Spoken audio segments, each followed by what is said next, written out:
humanity, did we have the power to communicate as we can communicate today? See, you sit here on a chair and talk to millions of people. Many great beings have come, but when they came, if they spoke, hardly 10 people could hear them. In their lifetime, they were not heard, it's much later, messages went out. So this is the first time you can sit here and address the whole humanity.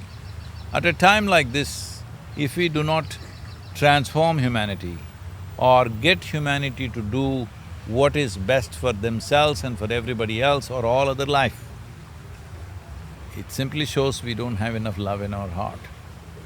So I want to ask you, basically, essentially what I was hoping to get is, what is the one thing that someone can do to improve their wellness now? See, when you say wellness or well-being, this will not happen by managing external situations. External situations will create comfort and convenience, which we need to be effective in our work.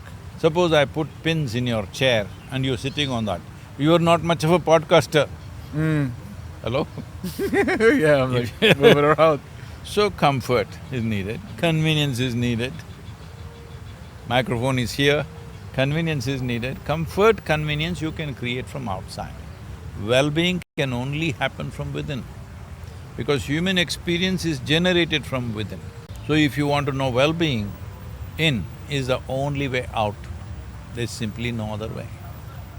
What is the one thing that you're seeing anywhere around the world, like maybe a story or an example of people that you've seen? Because you've seen doctors who have told you 1 in 3 are clinically depressed, 1 in 2 people are lonely. Have you seen any positive examples through your travels or on your trip of institutions or countries that are, seeing an increase in well-being in the people? And what are the things that are happening there? See, in societies where there has been poverty, some little things come up.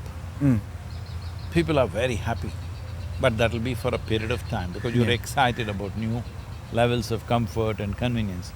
It's like you bought your new car, you're very excited and you're very happy. But you go stand on the street, not just in Dubai, anywhere in the world. Just watch, all these people are driving their dream cars. How many people are driving joyfully? So much distress you'll see on their face. Yeah. Only that guy who stole the car, the stolen car is being driven joyfully because his joy is he didn't pay for it. Otherwise, are they enjoying their dream car? Just block the traffic for half an hour, extend their time in their dream car. You think they're sitting and Happy, blissed out? yeah. No, they'll become miserable and freak out. Some time ago, an American journalist was asking me, Sadhguru, if there is one single achievement that you value in your life, what is it? I said, tears. Tears. Tears. So, what does it mean? See, wherever I go, doesn't matter which part of the world I go, the moment I land there, whoever comes around me, I will see tears of love, joy and ecstasy around me on a daily basis. A day doesn't pass without this for me. I think this is the greatest fortune. Do you worry about anything?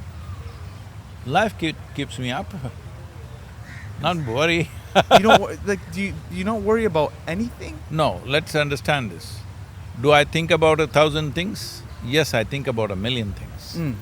Thinking is a conscious process. Worrying is because your thought has become like mental diarrhea, it's running by itself, out of control. No, my thought doesn't run out of control, I think the way I want to think. Think about the things that I want to think, trying to solve many thousand issues around me. But that is not worry. Worry means your thought is out of control. I've not allowed that to happen to me.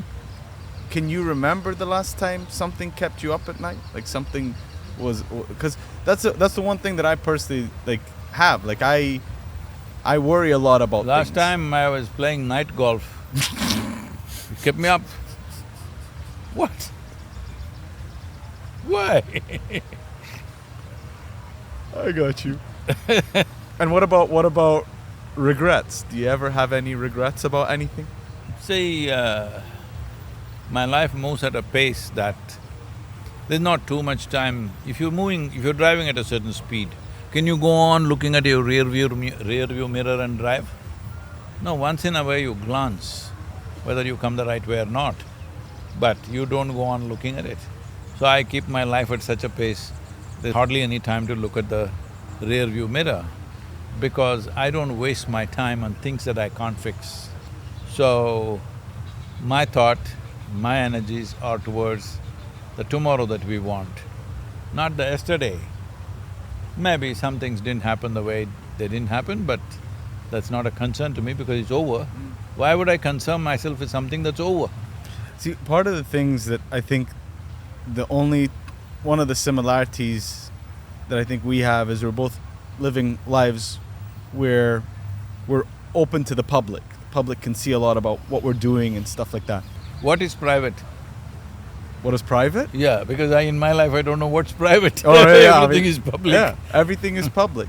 I think when you live a life that's public, you open yourself up to everyone else's opinion. No, no, no. No? I just live. People who have opinions.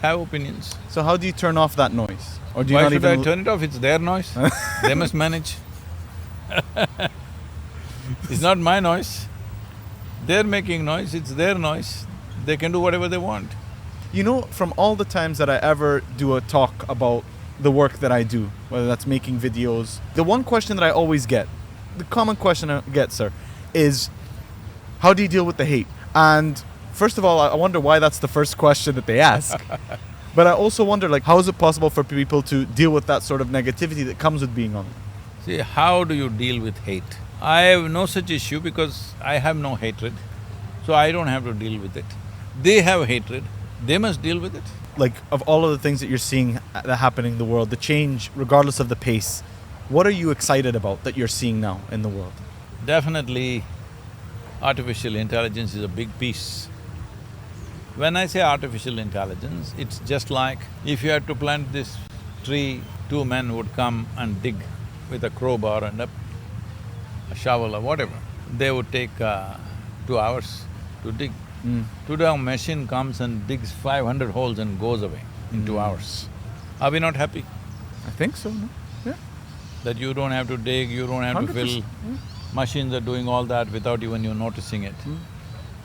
So similarly, all the so-called intellectual work that you're doing, what you're doing is gathering data, building memory, and your memory is never reliable like your phones. All right, it mixes up. And then finding expression, to analyze it and find some kind of expression. These things if machines do, it'll be very good. Lot of people are worried, maybe we lose jobs. Of course, you must lose your job. If you're not doing anything significant that a human being can do, you're only doing mechanical job, you will lose it. The significance of human existence is not realized in this silly labor that we are doing. I don't know whether they use such language here, but in United States if you go, well, what do you do for a living? They ask me. Yeah. I say, I breathe. What do you do? No, I am this, I am that, I am a salesperson, I am manager. Oh, you are spending your whole life to earn a living. See, an earthworm also is earning a living, a grasshopper is also earning a living.